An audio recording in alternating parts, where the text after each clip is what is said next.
Entonces, computación paralela y concurrente. ¿Qué entendemos por computación paralela? Entonces, la computación paralela es un tipo de computación en la cual muchos cálculos se realizan al mismo tiempo. O sea, paralelismo significa como que muchas cosas se hacen al tiempo. De ahí viene la palabra paralelo. En varios sitios al tiempo. Principio básico, para poder hacer eso, que la computación se pueda dividir en computaciones más pequeñas, cada una de las cuales se puede desarrollar simultáneamente. Si no se puede hacer eso, no puedo hacer paralelismo. Para poder hacer paralelismo necesito que algo que quiero hacer diga, lo puedo hacer este pedazo y este y este y este, los hago al tiempo y entonces voy a hacer en paralelo varias cosas. Si la tarea que quiero hacer no se pudiera hacer así, entonces no voy a poder hacer paralelismo, porque no puedo dividirla en tareas que se pueden hacer simultáneamente. Entonces hay una suposición detrás de todo eso, y es que tenemos a nuestra disposición hardware paralelo que es capaz de ejecutar esas computaciones en paralelo. O sea, la palabra paralelo está asociada con hardware. En nuestros computadores hoy en día se los venden y dicen tiene 2 núcleos, 6 núcleos, 8 núcleos. Sus celulares también tienen varios núcleos. Esos núcleos son hardware paralelo. Son procesadores en paralelo. ¿No? De eso hablamos cuando hablamos de paralelismo. Algo de historia que muchos de ustedes no sé si conocen o no. El hardware paralelo ha estado presente desde los principios de la computación. Entonces a mí me gusta esta clase porque les muestro un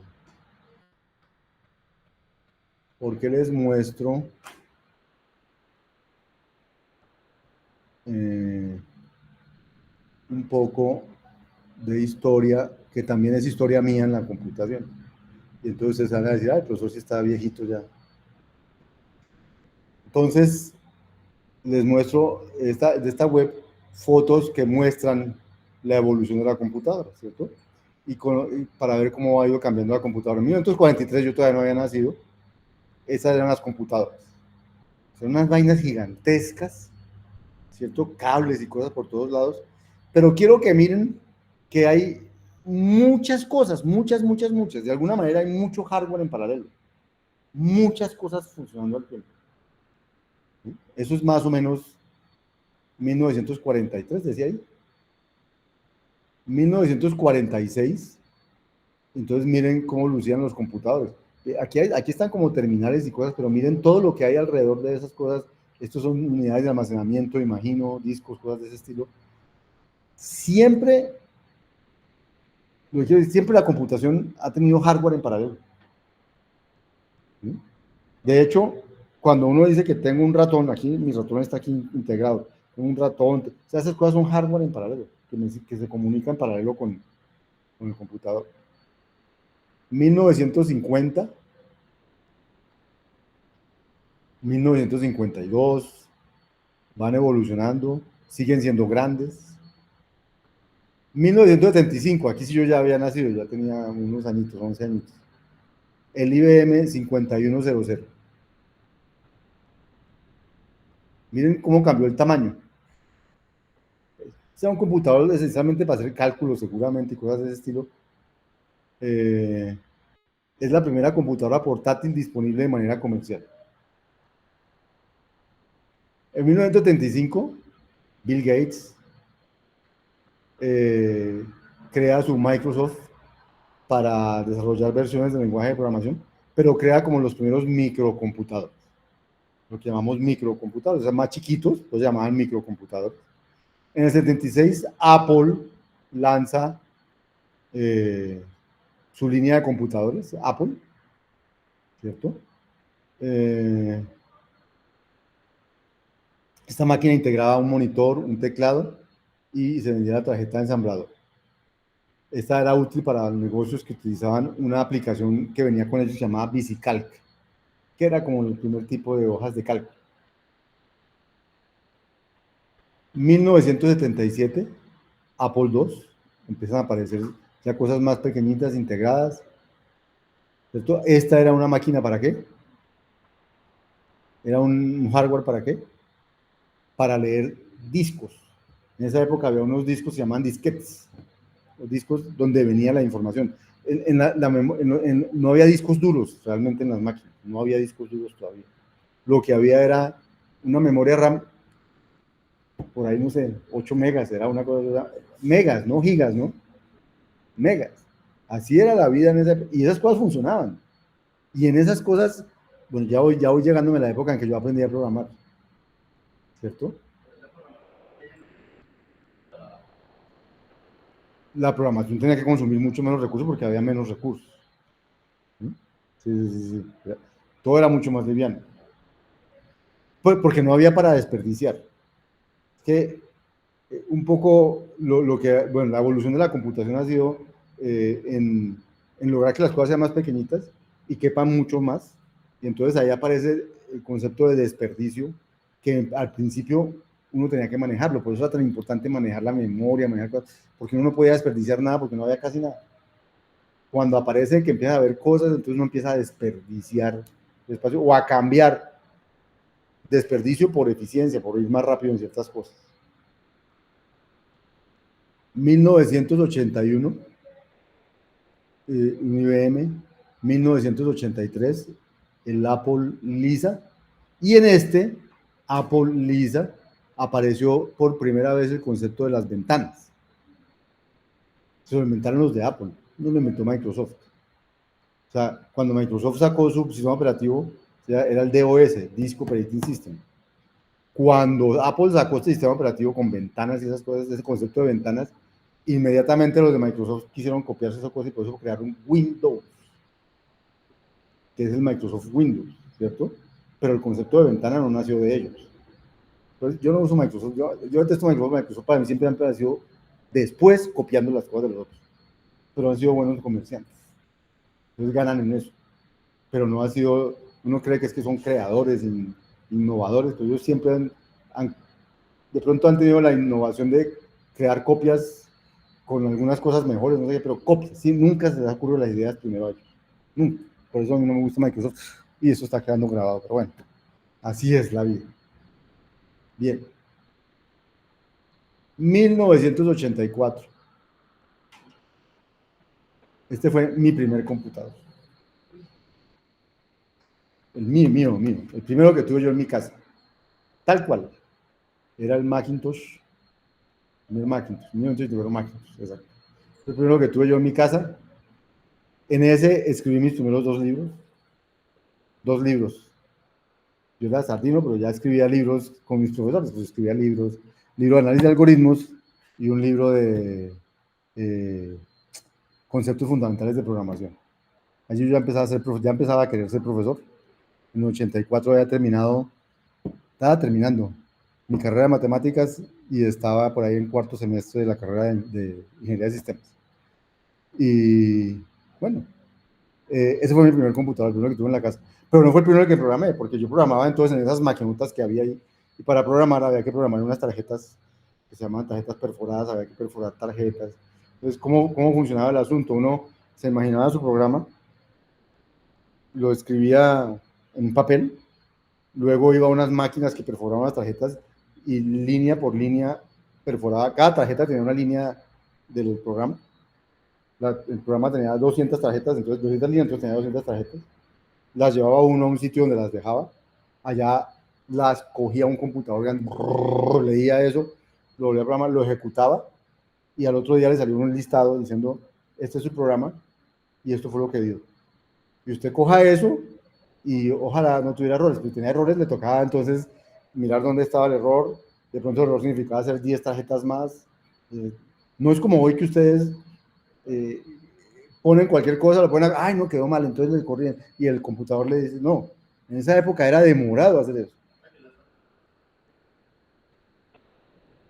Las tarjetas que estaban malas para botar a la basura, claro. Entonces, el proceso de hacer un programa y que corra era demorado. Entonces, ¿qué hacía uno cuando se formaba? Se formaba para hacerlo bien desde el principio, porque qué jartera tener que repetir eso, eso significaba días de demora. Entonces usted se preocupaba porque el programa le quedara bien escrito desde el principio, desde que lo pensó, porque usted lo que le quería era ir y que le saliera y que le corrió, no que le saliera y que no le que tenía un error de compilación, qué horroroso. volver a otro día para que saque un error de compilación.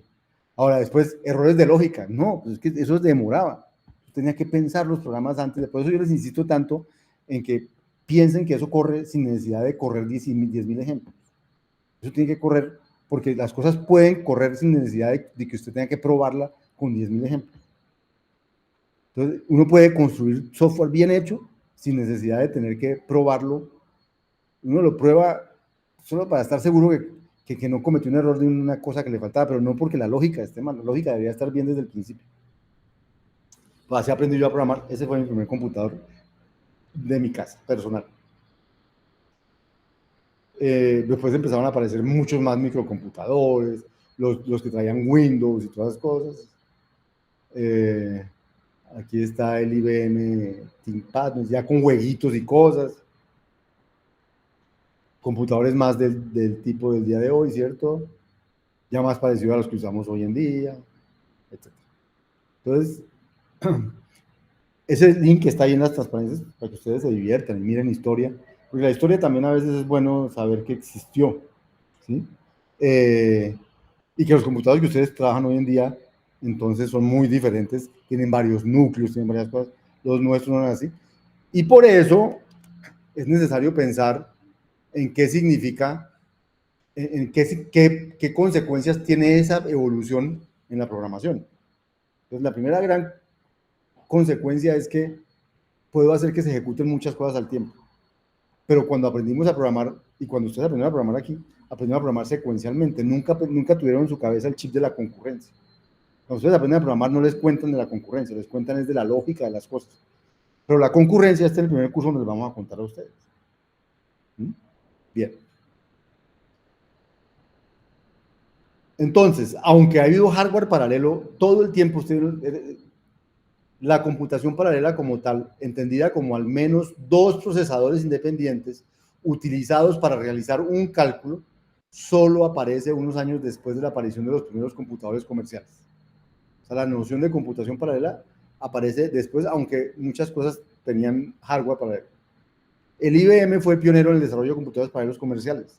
Al principio la computación paralela estuvo confinada a comunidades muy específicas que trabajaban en computación de alto desempeño. Y de hecho, hoy en día los grandes computadores que hacen cálculos de ADN y cosas de esas, tampoco tenemos acceso nosotros. Esas grandes cosas de cálculo, o los que hacen hoy en día inteligencia artificial, que procesan esa cantidad tan inmensa de datos y cosas para poder hacer sus predicciones y sus cosas, pues tampoco tenemos acceso nosotros.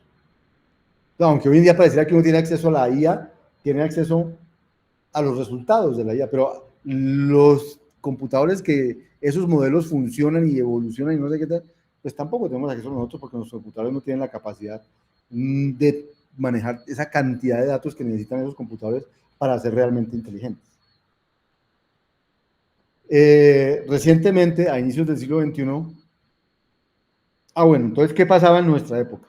Cada año aparecía un nuevo procesador que iba 2 veces más rápido que el anterior. Y a eso se llamó, creo que la ley de Moore. Cada año se duplicaba la velocidad de cómputo. Pero a inicios del siglo XXI no pudieron volver a hacer eso. Los mejores procesadores ya no mejoran el anterior en velocidad. Entonces, la velocidad de los procesadores escaló a niveles difíciles de superar. No logran hacer computadores más rápidos, con procesadores más rápidos. Entonces, los vendedores de procesadores decidieron proveer múltiples procesadores en el mismo chip, cada uno pudiendo ejecutar ejecuciones por separado. Entonces, la manera de tratar de dar velocidad ya no fue mejorando la velocidad del procesador, sino ofreciendo varios procesadores en el mismo computador. Entonces, el tema común, ¿cuál era? La computación en paralelo puede proveer potencia de cálculo donde la computación secuencial ya no puede hacer. ¿Cómo le gano, cómo le saco jugo a tener dos procesadores? Ya bien rápidos en lugar de tener, porque ya no puedo doblar la velocidad. Antes, como doblaba la velocidad, era como si hubiera puesto dos procesadores. Esa es la idea. Pero no es tan fácil doblar la velocidad teniendo dos procesadores. Bien. Entonces, eso es lo que termina llamando la programación paralela, es cómo programar varios procesadores. Pero resulta que es mucho más difícil que la programación secuencial. ¿Por qué? Porque separar computaciones secuenciales de computación en paralelo no siempre es fácil. A veces es un reto. Y algunas veces es imposible. Algunas veces es imposible. Asegurar que los programas paralelos son correctos es mucho más difícil debido a que aparecen nuevos tipos de errores. Si yo pongo dos cosas en paralelo y digamos que yo antes ordenaba un vector en secuencial, ahora me dicen ordenarlo en paralelo. Yo iban a ordenar el de la izquierda, el paso a la derecha, pero todavía no están ordenados. O sea, pensar en que la cosa se ordene ya no es tan fácil cuando es en paralelo. Y ahora que aparecen nuevos errores, porque el de aquí tenía que hacer algo que el de aquí no hizo, o el de aquí esperaba algo que el de acá no hizo, y cuando tuvo que hacer eso, eso no estaba listo, empieza a aparecer otro tipo de errores como de sincronización que no aparecían en la secuencialidad porque todo se hacía paso a paso. Entonces, programar paralelamente es más difícil que programar secuencialmente. Y si ya programamos secuencialmente, ya hacemos todo secuencialmente, entonces ¿para qué aprendemos a programar paralelo? Solo hay una razón por la cual uno programa en paralelo. Es la aceleración del cálculo. Esa es la única razón por la que aceptamos una labor más compleja que la que ya teníamos de programar secuencialmente. Entonces, aceptamos que es más complejo programar paralelamente porque vamos a ganar velocidad, si no, no lo aceptaríamos. Si no ganáramos velocidad, ¿para qué hacemos esto? Entonces, la razón principal por la que la programación paralela o la computación paralela es importante es porque tengo que ganar tiempo en los cálculos, que ya no lo puedo ganar con procesamiento porque los procesadores no vienen más rápido. Ya no puedo, antes hacía 100 instrucciones por minuto, ahora hago 200, luego hago 400, luego 800. Entonces, claro, con esas mejoras en el hardware, yo ganaba con mi mismo software. Ahora iba más rápido. Pero ahora no es suficiente eso, porque ya el próximo procesador no viene igual de rápido que el mío. Entonces, no gana tiempo. Entonces, ganaría tiempo si viniera dos veces más rápido, pero no. Entonces, ahora vienen 2, 4, 8 procesadores. Entonces, gane tiempo utilizando 8. Pero si gana tiempo, vale la pena lo complejo que se vuelve programar. Si no gana tiempo, no vale la pena. Entonces, la aceleración es lo que hay detrás de todo eso, de los cálculos. Y muchas cosas necesitan aceleración.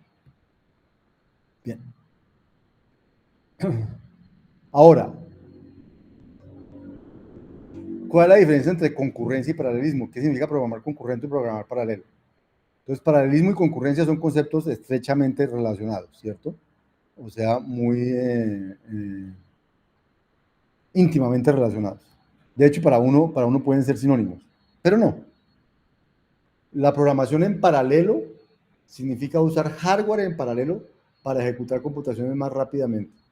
La eficiencia es la principal preocupación de la programación en paralelo. Lograr usar el hardware paralelo para hacer más rápido algo. La programación concurrente puede o no realizar múltiples ejecuciones al tiempo. O sea, que haya hardware paralelo no es importante para pensar concurrentemente. ¿Sí? Su principal preocupación es la modularidad. O sea, ¿puedo esa tarea dividirla en dos? ¿Puedo hacerla en dos, en tres, en cuatro cosas al tiempo? Si puedo, entonces, ¿cómo lo escribo? Así después eso vaya a correr en un computador que no tiene nada paralelo. Pero yo ya puedo pensar que ese proceso puede correr concurrentemente, sin necesidad de que corra paralelamente. ¿Sí? Es la capacidad de respuesta y la mantenibilidad del software. O sea, cuando uno programa concurrente, está pensando en lograr que una tarea se pueda hacer con varios procesos concurrentes. Si ese aparato donde va a correr eso tiene varios procesadores, entonces probablemente cada proceso concurrente lo va a correr en uno de esos procesadores y eso va a andar más rápido. Pero si no, puedo pensar, simular que se corre simultáneamente, pero no. ¿Qué cosa funciona así hoy en día? Sus sistemas operativos. Usted, cuando ve sistema operativo, ya está viendo el sistema operativo, ¿cierto? Ahí viene el concepto de proceso. Y les dicen que esas cosas corren como al tiempo, concurrentemente, y no sé qué. Pero realmente, si debajo hay un solo procesador, el curso de sistemas operativos es el mismo. No depende de que haya hardware paralelo para que el sistema operativo tenga procesos, tenga cosas que se hacen concurrentes y cosas así. Solo que cuando se ejecuta en un hardware que solo tiene uno, todas esas cosas se ejecutan de forma intercalada. O sea, la ejecución de la concurrencia se hace sobre una máquina de forma intercalada. ¿Por qué? Porque a veces usted piensa, para hacer este proceso puedo hacer 64 tareas al tiempo. Tiene un computador en que tiene 8 núcleos. ¿Puede hacer 64 tareas al tiempo? No, porque tiene 8. Entonces, finalmente, esas 64 tareas van a tener que intercalarse. Es decir, utilice usted el procesador, utilice usted este, utilice usted este. Hay 8 ocupados, las otras 54, 58 tareas van a estar esperando. Entonces, ¿qué es lo que hacen los sistemas operativos? Dicen, no, aquí te le ahora el tiempo a este, el tiempo a este, pero los sistemas operativos le dan la impresión de que las tareas se ejecutan concurrentemente, aunque realmente se ejecutan intercaladamente cuando les dan tiempo en los espacios de cómputo que tienen las máquinas. Así funciona la vida real. Entonces, ¿qué es lo que, para qué tratamos de usar la palabra paralelo? Para decir lo que corre en hardware paralelo. Y la palabra concurrente para pensar en las tareas que se pueden dividir en varias cosas, no importando si abajo hay hardware concurrente o no. Ahora, obviamente, si yo pienso algo concurrente y abajo hay hardware paralelo, pues eso va a ejecutarse más rápido que si abajo no hay hardware paralelo. Pero eso no es lo que yo pienso cuando programo concurrentemente. Yo no pienso en qué hardware paralelo tengo, sino en cómo puedo dividir estas tareas en varias, no sé qué, tal que esta se haga el tiempo que esta y no sé qué. Después, si el hardware me permite correr así, pues bien. Y si el hardware no me permite correr así, pues también bien, porque claro, eso no me impidió pensar concurrentemente. ¿Listo? Esa es la diferencia como entre programar en paralelo y programar en concurrente. La programación paralelo es usar el hardware, la programación en concurrente es pensar más en abstracto. ¿Qué puede ir en paralelo con qué? Bueno, voy a... Son 24.